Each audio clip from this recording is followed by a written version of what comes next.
Bismillahirrahmanirrahim. Assalamualaikum warahmatullahi wabarakatuh. Baiklah anak-anak, semoga kita masih dalam keadaan sehat walafiat dan dalam lindungan Allah Subhanahu wa Ta'ala.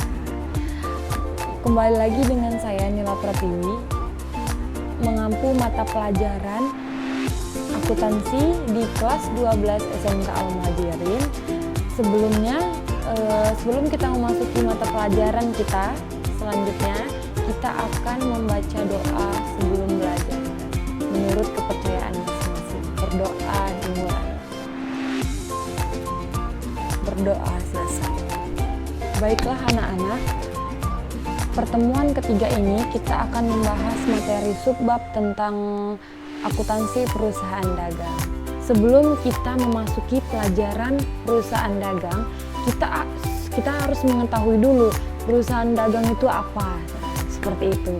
Jadi sebelumnya kan kita udah belajar mengenai perusahaan jasa, perusahaan manufaktur, dan perusahaan dagang. Kali ini kita akan mempelajarinya. Nah, perbedaannya itu adalah perbedaan perusahaan jasa itu hanya menjual jasa gitu. Seperti kayak pelayanan gitu. Dia hanya melayani saja, jasanya saja. Nah, sedangkan perusahaan dagang itu kayak kita menjual barangnya. Nah, perusahaan manufaktur yang membuat barangnya, setelah itu baru kita yang menjualnya. Jadi perusahaan dagang itu hanya kita yang menjual produknya, harus ada produknya, seperti itu.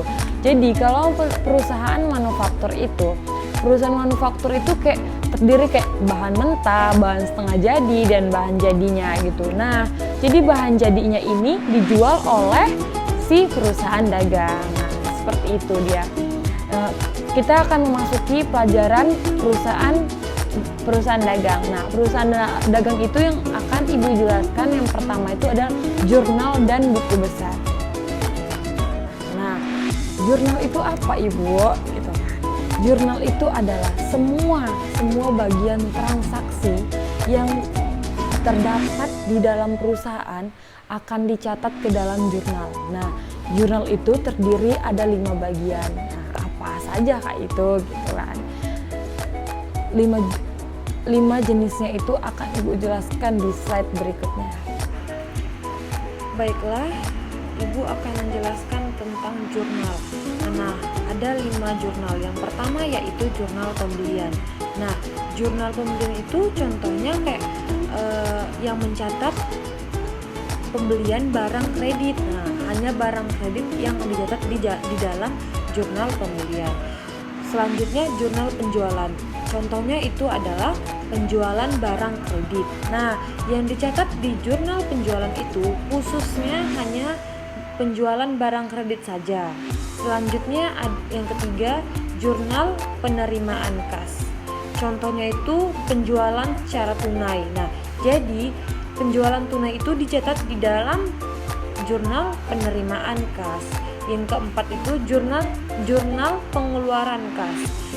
Contohnya transaksi pembelian tunai. Nah, setiap pembelian tunai, nah itu dicatat di dalam jurnal pengeluaran kas dan tidak boleh di luar jurnal pengeluaran kas. Nah, selanjutnya yang kelima yaitu jurnal umum. Nah, jurnal umum ini yang tidak bisa dicatat di jurnal khusus gitu kan. Pokoknya ini khususnya tidak bisa dicatat gitu kan. Contohnya itu beban penyusutan tetap, terus adanya cadangan kerugian piutang. Baiklah, selanjutnya ada buku besar dan atau disebut juga dengan worksheet. Buku besar itu dibagi menjadi 2, yaitu yang utama yaitu sekumpulan akun untuk mencatat transaksi yang saling berhubungan dan digunakan untuk menyusun laporan keuangan.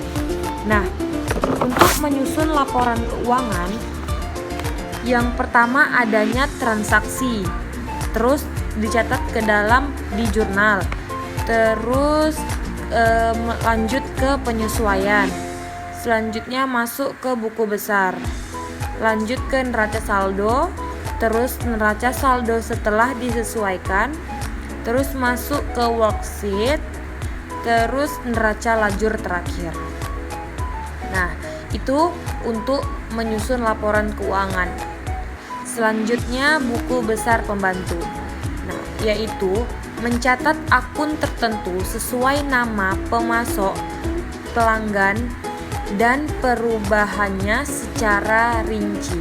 Nah, secara rinci, dicatat secara rinci. Maksudnya, contohnya seperti ini. Kita membeli terus yang dicatat ke dalam buku besar pembantu yaitu harus nama pemilik, terus perusahaannya apa gitu, dan bagian-bagian lainnya itu dicatat ke dalam buku besar pembantu harus secara rinci, serinci-rincinya. Masuki materi tentang tahap pengiktisaran. Nah, tahap pengiktisaran itu terbagi menjadi dua. Yang pertama itu jurnal penyesuaian dan kertas kerja atau disebut juga dengan worksheet. Yang harus dikuasain anak-anak itu dua ini gitu.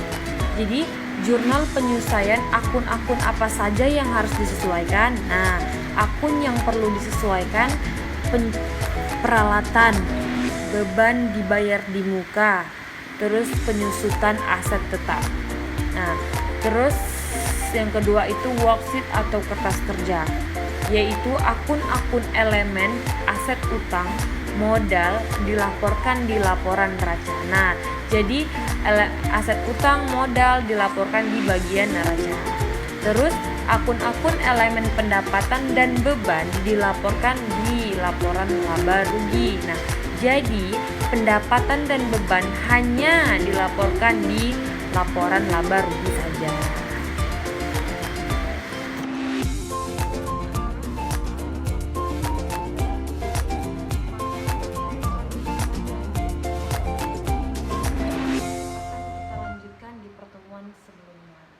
Oke, yang hadir nanti coba di absen di grup. Mohon dan kurang Ibu mau minta maaf atas kesalahan dan penjelasan yang kurang dimengerti. Baiklah, kita sudahi. Wabillahi taufiq wal hidayah. Assalamualaikum warahmatullahi wabarakatuh. Semoga kita dalam lindungan Allah dan sehat selalu untuk menuju ke pertemuan selanjutnya. Ibu Olivia.